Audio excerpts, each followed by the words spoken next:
இந்த 10 வருடங்கள்ல எங்கேயாவது பிரதமர் இஸ்லாமியர்கள் குறித்து தவறாக பேசி இருக்கிறாரா? எங்களுடைய தலைவர் நரேந்திர மோடினா கிடையாது. ஆனால் தமிழக அரசியல் படு பயங்கரமான பாதைக்கு சென்று கொண்டிருக்கிறது என்பதைத்தான் இது உணர்த்துகிறது. சனாதன தர்மத்தை அழிப்பேன், அதாவது இந்து மதத்தை அழிப்பேன்னு பேசியது யாருன்னு எல்லாருக்கும் தெரியும்.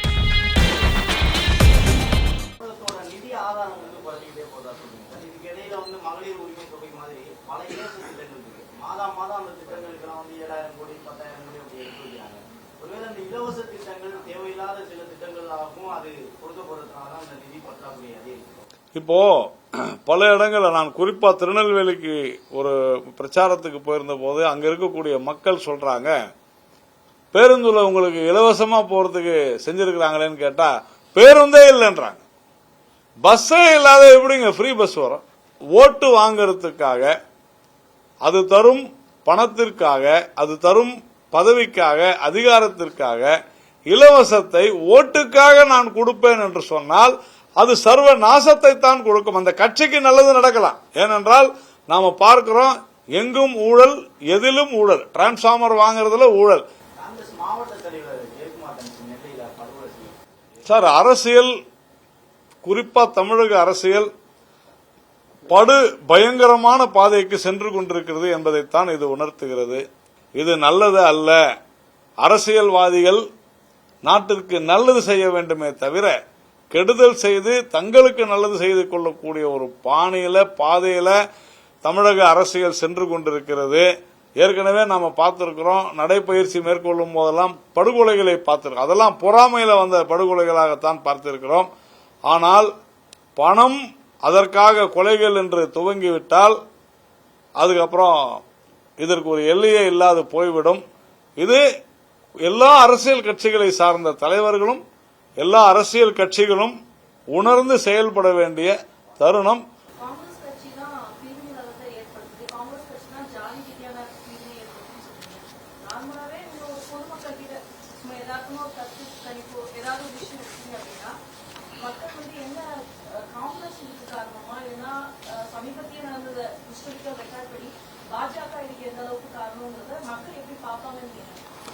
மக்கள் உணர்ந்தே இருக்கிறார்கள். ஒவ்வொரு பகுதியிலும் நாம் அதனாலதான் நாம சொல்றோம். உதாரணத்திற்கு நேற்று பிரதமர் பேசும்பொழுது இந்த ஷாபானு வழக்கை கோடிட்டு காமிக்கிறார். நீங்க இன்னைக்கு நேற்று இல்ல, காங்கிரஸ் என்றைக்குமே ஒரு மதவாத கட்சி அப்படின்றத நாம தொடர்ந்து சொல்லி வருகிறோம். காரணம் என்ன? ஒரு இஸ்லாமியருக்கும் இந்துவுக்கும் ஏற்பட்ட பிரச்சனை இல்லை, இஸ்லாத்துல இருக்கக்கூடிய ஒரு கணவன் மனைவிக்கு ஏற்பட்ட பிரச்சனையில அந்த சட்டத்தையே மாற்றக்கூடிய இன்னொரு சட்டத்தை அதற்காக உருவாக்கக்கூடிய அளவிற்கு அந்த ஒரு குறிப்பிட்ட ஒரு மதத்தை இவர்கள் ப்ளீஸ் செய்யணும்னு சொல்றதுக்காக, சமரசம் செய்ய வேண்டும், ஓட்டு வேண்டும் என்பதற்காக அவங்க செஞ்சாங்கன்றது உலகறிந்த விஷயம்.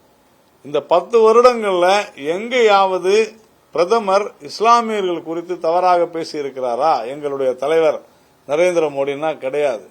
ஆனால் சனாதன தர்மத்தை அழிப்பேன், அதாவது இந்து மதத்தை அழிப்பேன்னு பேசியது யாருன்னு எல்லாருக்கும் தெரியும். உதயநிதி ஸ்டாலின். காங்கிரஸ் எங்க போச்சு? வாயை மூடிக்கிட்டு தானே இருந்தாங்க. அப்போ ஒரு குறிப்பிட்ட மதம் குறித்து பேசாத ஒரு கட்சியை பார்த்து இது மதவாத கட்சின்னு சொல்வது சரியா? அப்படி இல்லைன்னா சனாதன தர்மத்தை, இந்து மதத்தை ஒழிப்பேன்னு சொல்ற கட்சி மதவாத கட்சியா? இந்துக்கள்னா இழிசுவாயர்களா? யார வேணாலும் எது வேணாலும் பேசலாமா? அதாவது செக்யூலரிசம்னா என்ன அர்த்தம்னு சொன்னா, யாருடைய மத விஷயங்களும் நம்ம தலையிடக்கூடாதுன்னு பேர் தான் செக்யூலரிசம். ஒரு குறிப்பிட்ட மதத்துக்கு நான் ஆதரவா இருப்பேன்றது செக்யூலரிசம் கிடையாது. எந்த மதம் குறித்தும் விமர்சிக்க மாட்டேன், அவரவர் நம்பிக்கை அவரவருக்கு என்று சொல்வதுதான் செக்யூலரிசம், மத சார்பின்மை. செய்திகளை உடனுக்குடனும் துல்லியமாகவும் தெரிந்து கொள்ள சப்ஸ்கிரைப் பண்ணுங்க.